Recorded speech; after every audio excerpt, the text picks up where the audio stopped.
Hello friends, welcome to do practice. आज हम करेंगे अकाउंटेंसी में chapter 3 change in profit sharing ratio among the existing partners. इससे पहले वाले हम एक चैप्टर कंप्लीट कर चुके हैं अकाउंटेंसी में पार्टनरशिप फंडामेंटल्स का, जिसमें हमने कंप्लीट चैप्टर डिस्कस किया था, कंप्लीट चैप्टर की थ्योरी डिस्कस की थी और कुछ जो न्यूमेरिकल पार्ट था वो भी डिस्कस किया था। अभी हम थर्ड चैप्टर शुरू कर रहे हैं, वो है हमारा change in profit sharing ratio among the existing partners. उसमें सबसे फर्स्ट टॉपिक जो हम डिस्कस करेंगे वो है रिकॉन्स्टिट्यूशन ऑफ पार्टनरशिप फर्म। अब हमें पता है कि पार्टनरशिप फर्म है वो एक एग्रीमेंट का रिजल्ट है। एग्रीमेंट है तो पार्टनरशिप है, और अगर एग्रीमेंट नहीं है तो पार्टनरशिप भी नहीं है। अगर हमारे कोई पुराने जो एग्जिस्टिंग एग्रीमेंट है उसमें कोई चेंज होता है तो उसकी वजह से क्या होगा, अब जब हमारे एग्जिस्टिंग एग्रीमेंट में चेंज होगा तो उस वजह से कोई नया एग्रीमेंट बन के आएगा। अगर हम पुराने में कुछ चेंज करेंगे तो नया एग्रीमेंट बन के आएगा, और नया एग्रीमेंट की वजह से क्या होगा, पार्टनर्स जो है उनके रिलेशनशिप में भी फ़र्क, मतलब वो भी चेंज हो जाते हैं। तो जिस वजह से क्या है, फर्म तो कंटिन्यू रहती है, तो फर्म अब नए एग्रीमेंट की वजह से फर्म एक रिकॉन्स्टिट्यूशन कर लेती है, मतलब अपनी ही फर्म का पुनर्गठन, अपने ही फर्म को वो वापस कंस्टिट्यूट करती है, रिकॉन्स्टिट्यूट करती है।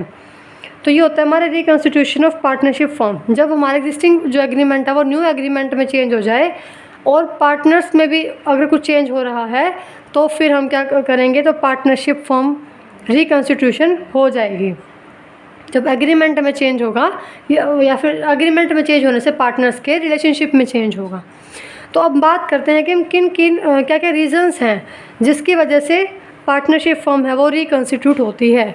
क्या क्या कारण हैं, क्या क्या केसेस हो सकते हैं जिसकी वजह से जो पार्टनरशिप फर्म है वो रिकॉन्स्टिट्यूट होती है। सबसे पहला केस है हमारा change in profit sharing ratio among the existing partners. अगर एग्जिस्टिंग पार्टनर्स के बीच में जो प्रॉफिट शेयरिंग रेशियो है वो चेंज हो जाती है तो उसकी वजह से भी पार्टनरशिप फर्म रिकॉन्स्टिट्यूट हो जाती है।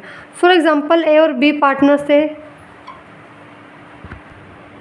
तो ए और बी की रेशो थी फॉर एग्जांपल 3:1। ये उनका एग्जिस्टिंग पार्टनर्स, उनके एग्जिस्टिंग एग्रीमेंट पे ये रेशो उन्होंने लिखी थी।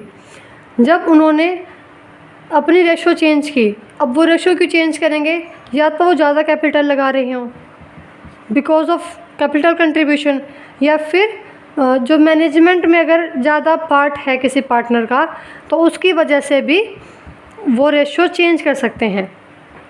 ठीक है, तो ए और बी जब पार्टनर्स थे उनकी रेशो 3:1 थी, तो उन्होंने अपनी रेशो चेंज की बिकॉज ऑफ कैपिटल कंट्रीब्यूशन और management part, taking part in management, तो उन्होंने फिर अपनी रेशो चेंज कर ली। तो उनकी न्यू रेशो आई, उन्होंने अपना नया एग्रीमेंट बनाया, नया एग्रीमेंट पे न्यू रेशो आई ए और बी की। उन्होंने फिर डिसाइड किया कि हम डिवाइड करेंगे इक्वली, मतलब 1:1 में जो है वो प्रॉफिट्स को डिवाइड करेंगे। तो फिर अब जब उनका नया एग्रीमेंट, नई रेशो निकल के आ रही है तो वहाँ पर फर्म क्या करेगी, रिकॉन्स्टिट्यूट करेगी अपनी फर्म को। तो फर्स्ट पॉइंट हो गया हमारा, जब भी पार्टनर्स, एग्जिस्टिंग पार्टनर्स है उनकी प्रॉफिट शेयरिंग रेशो में चेंज होगा तो फिर तब भी फर्म क्या होगी, रिकॉन्स्टिट्यूट होगी। फॉर एग्जांपल ए और बी पहले 3:1 में उनकी वो थी, रेशो थी प्रॉफिट शेयरिंग रेशो, और जब उनकी नई रेशो, उन्होंने नया एग्रीमेंट बनाया तो 1:1 हुई, जिसकी वजह से क्या हुआ, फर्म रिकॉन्स्टिट्यूट हो गई। तो सबसे पहला रीज़न हुआ हमारा जब प्रॉफिट शेयरिंग रेशो में चेंज हो रहा हो। और जब प्रॉफिट शेयरिंग रेशो में चेंज होगा तो नया एग्रीमेंट बनेगा, और नया एग्रीमेंट बनेगा तो क्या होगा, पार्टनरशिप फर्म रिकॉन्स्टिट्यूट होगी। सेकेंड पॉइंट हो सकता है जब किसी भी पार्टनर का, नए पार्टनर का admission of a new partner. अब जब कोई भी नया पार्टनर अगर हमारी फर्म में एडमिशन ले रहा है तो तब भी फर्म क्या होगी, रिकॉन्स्टिट्यूट होगी। फॉर एग्जांपल पहले ए और बी पार्टनर थे और अभी सी पार्टनर जो है वो नया पार्टनर है और वो भी इस फर्म में एडमिशन लेना चाहता है। तो जब 2 पार्टनर्स का एग्रीमेंट था और अब जब नया एग्रीमेंट बनेगा तो वो 3 पार्टनर्स का बनेगा। जब भी नया एग्रीमेंट बनेगा तो पार्टनरशिप फर्म रिकॉन्स्टिट्यूट होगी। अब नया एग्रीमेंट बनेगा तो इनकी रेशो भी चेंज होगी। फॉर एग्जांपल अगर वो 2:1 में कर रहे हैं तो सी पार्टनर के आने से इनकी रेशो पर भी चेंज होगा, इनकी रेशो पर भी इफेक्ट पड़ेगा, जिस वजह से क्या होगा, हमारी पार्टनरशिप फर्म रिकॉन्स्टिट्यूट होगी।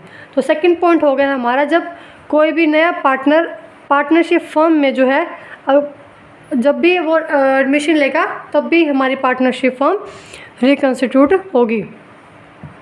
थर्ड पॉइंट है, अगर कोई एग्जिस्टिंग पार्टनर फर्म से रिटायरमेंट ले ले, retirement of a existing partner, जब कोई एग्जिस्टिंग पार्टनर फर्म से रिटायरमेंट ले ले तब भी हमारी फर्म रिकॉन्स्टिट्यूट होगी।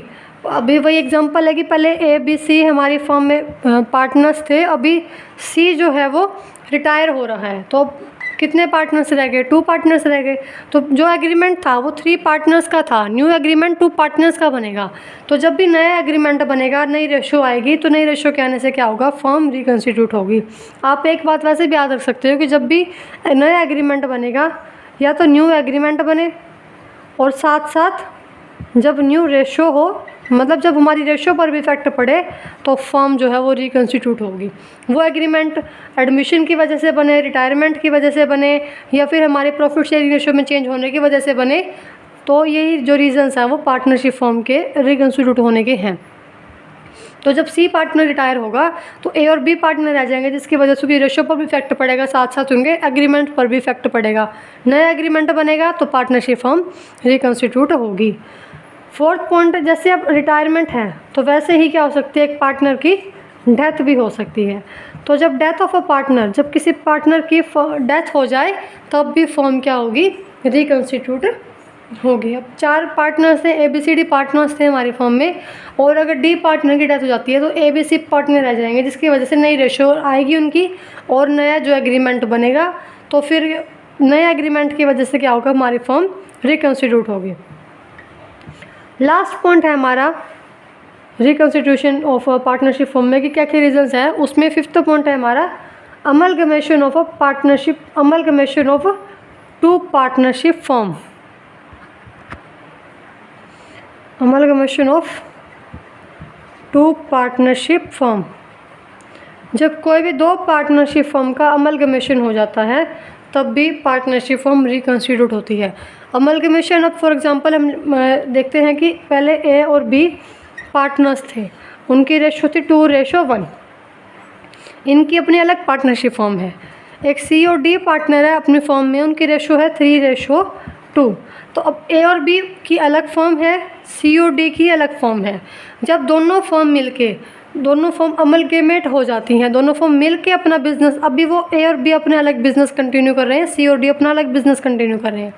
जब दोनों फर्म जो है वो मिल जाएंगी, जब दोनों फर्म अमलगमेट हो जाएगी, जब ए और बी तो ऑलरेडी बिजनेस कर रही हैं, जब सी और डी वाली फर्म भी ए बी वाली फर्म के साथ अमलगमेट हो जाएगी, मिल जाएगी, तो फिर क्या होगा? पार्टनरशिप फर्म रिकॉन्स्टिट्यूट होगी। अभी इनकी रेशो थी 2:1, अभी ABCD की रेशो हो जाएगी 2:1:3:2। तो ये हमारी न्यू रेशो हो गई। नया, ये ओल्ड एग्रीमेंट था, एग्जिस्टिंग एग्रीमेंट था ए और बी का, सी और डी का अपना अलग एग्रीमेंट था। अब जो नया एग्रीमेंट आया है वो ABCD का आया है 2:1:3:2 इस रेशो के साथ। तो फिर यहाँ पर क्या होगा? पार्टनरशिप फर्म रिकॉन्स्टिट्यूट हो गई, क्योंकि यहाँ पर 2 फर्म जो है अमलगमेट हो रही है। अब ए और बी जो फर्म है उसके हिसाब से सी और डी के हिसाब से उनका जो है वो चेंज हो गया पार्टनरशिप एग्रीमेंट, और सी डी जो फर्म थी उनका ए बी की आने की वजह से पार्टनरशिप फर्म में एग्रीमेंट में चेंज हो गया। ए बी का तो चेंज हुआ एग्रीमेंट में चेंज सी डी फर्म के आने से, और सी डी की फर्म के एग्रीमेंट में चेंज हुआ ए बी फर्म के आने से, जिस वजह से जो है दोनों के एग्रीमेंट में चेंज होने से, दोनों के रेशोज में चेंज होने से फर्म रिकॉन्स्टिट्यूट हो गई। तो ये हमारे टोटल 5 ही पॉइंट थे। रिकॉन्स्टिट्यूशन जब कोई भी फर्म तब होती है जब या तो कैपिटल कंट्रीब्यूशन का केस हो, मतलब कोई पार्टनर ज़्यादा कैपिटल लगा रहा है, या फिर कोई भी पार्टनर जो है वो मैनेजमेंट में ज़्यादा एक्टिविटीज़ कर रहा है, मीन्स वो ज़्यादा पार्ट ले रहा है मैनेजमेंट एक्टिविटीज़ में, तो तब भी क्या होगा? नई रेशो बनेगी और नया एग्रीमेंट बनेगा। उसी ज़्यादा कैपिटल कंट्रीब्यूशन की वजह से या फिर मैनेजमेंट में पार्ट की वजह से ही कोई पार्टनर जो है चेंज करना चाहेगा अपनी रेशो को, तो जब रेशो चेंज करेगा तो फिर पार्टनरशिप फर्म क्या होगी? रिकॉन्स्टिट्यूट होगी। तो ये हमारे कुछ पॉइंट्स थे, 5 पॉइंट थे। फर्स्ट पॉइंट हमारा change in profit sharing ratio among the existing partners, जब हमारी रेशियो में चेंज हो जाए, ओल्ड एग्जिस्टिंग पार्टनर्स की रेशियो में चेंज हो जाए, तब भी पार्टनरशिप फर्म है वो रिकॉन्स्टिट्यूट होगी। ऐसे ही जब कोई नए पार्टनर का एडमिशन हो रहा तब भी रिकन्स्टिट्यूट होगी, जब रिटायरमेंट होगा तब भी, डेथ के केस में, और 5th पॉइंट हमारा अमलगमेशन के केस में फॉर्म जो है रिकन्स्टिट्यूट होगी। अब छोटी सी बात और है, अब जब ए और बी थे,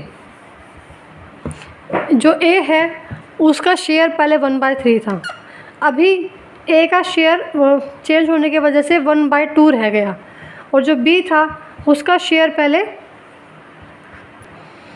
और जो बी है उसका शेयर था 2/3, अब चेंज होने के बाद उसका शेयर आ गया इक्वली। मीन्स जो ए और बी पार्टनर्स थे वो पहले 1:2 में अपना शेयर करते थे, अब उन्होंने नए डिसाइड किया कि हम 1:1 में करेंगे।